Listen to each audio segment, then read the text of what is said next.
What is the best diet to eat for menopause and weight loss? Hello, my friends, and welcome to the Honeycast. I am going to say I'm probably a little bit biased because I am the head coach for Trim Healthy Mama. I helped create their coaching program, and I have been bought in with Trim Healthy, bought in the sense of all in, since the very beginning. So we're going on almost, 15, 18 years, something like that.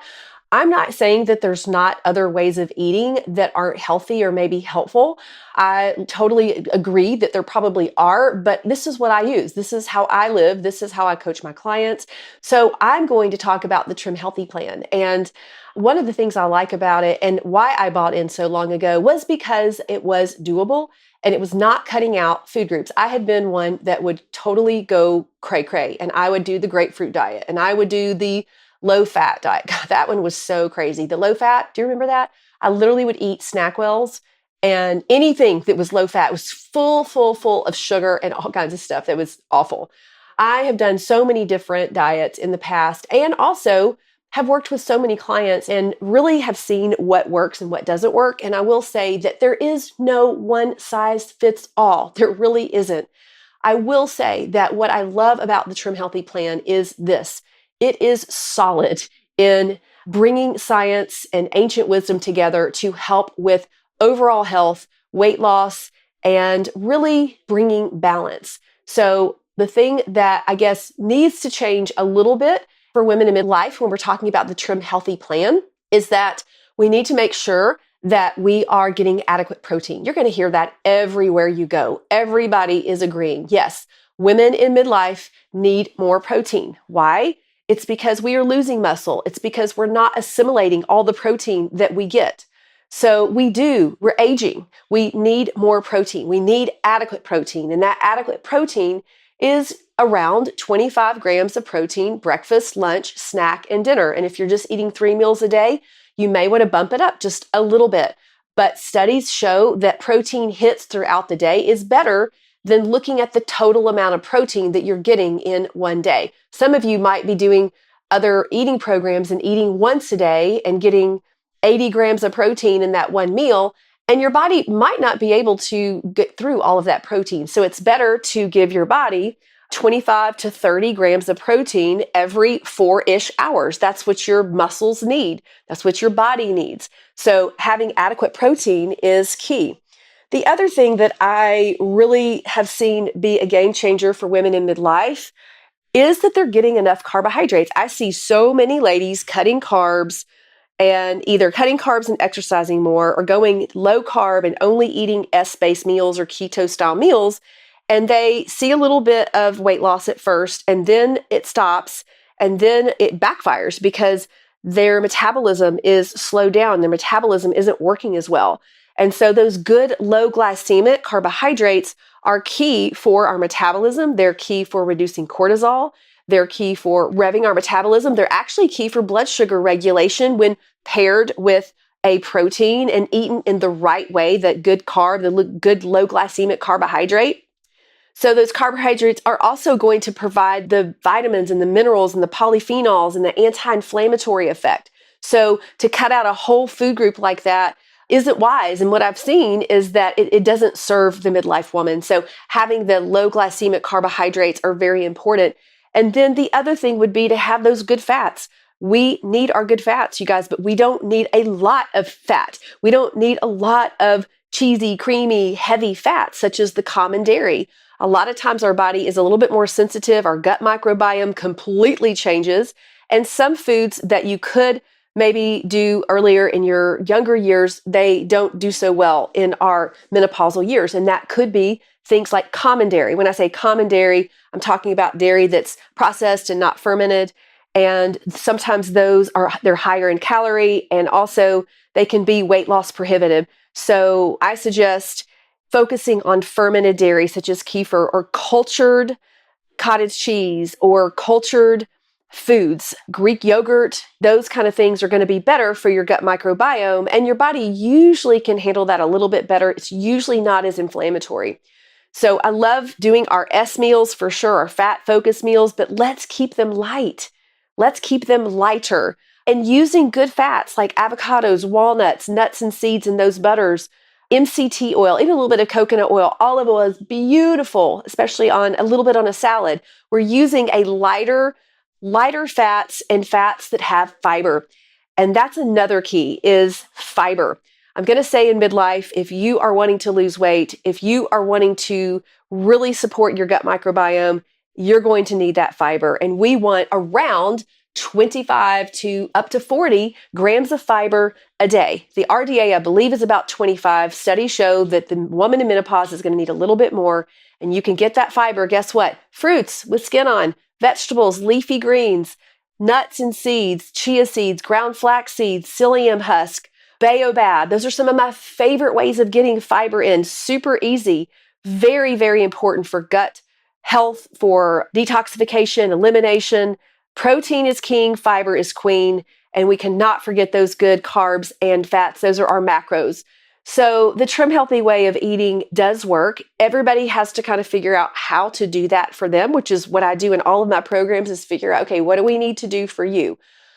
The main thing is to stay away from the inflammatory foods. Those are the things that are going to make the scale go up and make you feel inflamed and not serve you in any way. And that's going to be the white sugar and the white flour and the packaged food, some of the seed oils. Some of those seed oils aren't so great. Some that are processed right are fine. And there's a lot of debate over that. But getting those inflammatory foods out of your diet are key. And they raise your blood sugar, which causes insulin to come in and try to get that excess glucose out of your cell.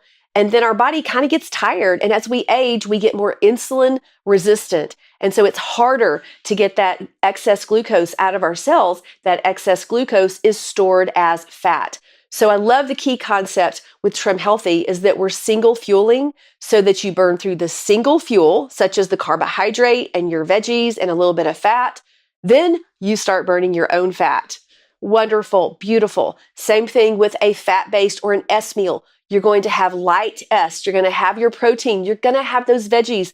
We need veggies. Veggies are fat cleansers. There are fat cell cleansers. We need them honestly, every meal. That's over the top, I know. But that single fueling can help your body burn through current fuel and then burn through your own fat. I love, one of my coaches called it dining in. You know what? I'm dining in right now. It's been 3.5 hours since I've eaten. I'm dining in and I'm going to eat here in probably about 30 minutes. For me personally, some things that I have done with the Trim Healthy plan and maybe added a little bit to that to get to goal weight and to be able to stay at goal weight and maintain. These are the things that I do. I just told you all how I eat. And I will say this, I do, and these aren't rules, okay? These are not rules. These are just things that have helped me personally. And I'm not saying they're necessarily Trim Healthy. I would think they would agree, but I'm not saying they're Trim Healthy rules or whatever. I'm just saying these are things that are also helpful. One is I will do about a 12-hour fast at night. And sometimes I push it for a 14-hour. That's the most that I'll go. I won't even get into intermittent fasting. Don't even really want to get into that right now, but I will say a little bit of extra every now and then has helped my body and it's felt good. It's felt good for me to do that. Mostly a 12-hour fast at night. So if I'm stopping eating at 7, I'm usually not going to eat until maybe 9-ish or something like that. That's just a natural way that feels good to me. The other thing is that I'm adding extra fiber. I have a fiber supplement. I also add baobab.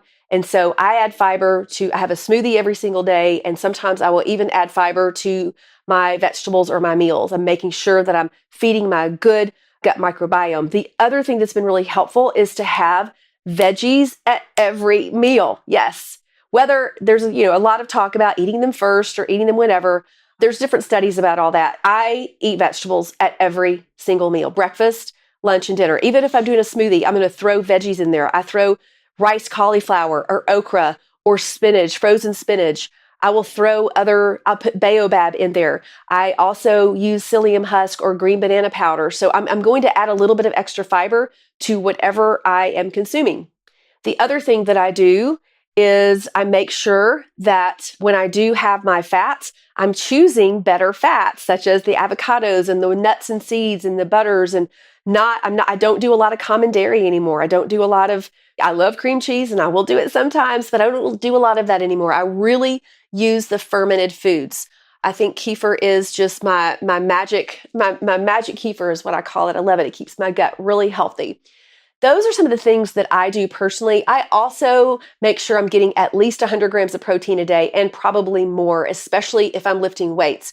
When I'm lifting weights, I am feeding my muscle after my workout. 30 minutes after my workout, I am feeding my muscles with the essential amino acids or the optimized protein powder. Even if I've had fuel before and even if I'm getting ready to eat afterwards, it doesn't matter to me because I am going to feed my muscle right after that strength workout. Very important. I'm going to say I've noticed the most gains. And when I mean gains, I mean just the things that have helped me so much when I started using the amino acids and getting adequate protein. My muscle retention went up, my lean muscle mass went up, my fat went down, and I didn't change anything else. And I was very consistent about that. So those are some of the things that have helped me in my midlife season. I also stopped over exercising. I think there was a time when I was overdoing it and needed more recovery. So in my season, I'm only lifting weights twice a week. I'm playing pickleball maybe twice a week. If I'm not doing that, I will do some type of HIIT workout twice a week. I love to move. I love to work out. So I'm making sure I'm doing recovery type exercises, yoga, Pilates, maybe my whole body vibration plate, walking. Here's another thing that's really helped me, and that is getting 10,000 steps in. I could tell a difference. Energy, fat loss, how I felt, just overall, that walking really does help.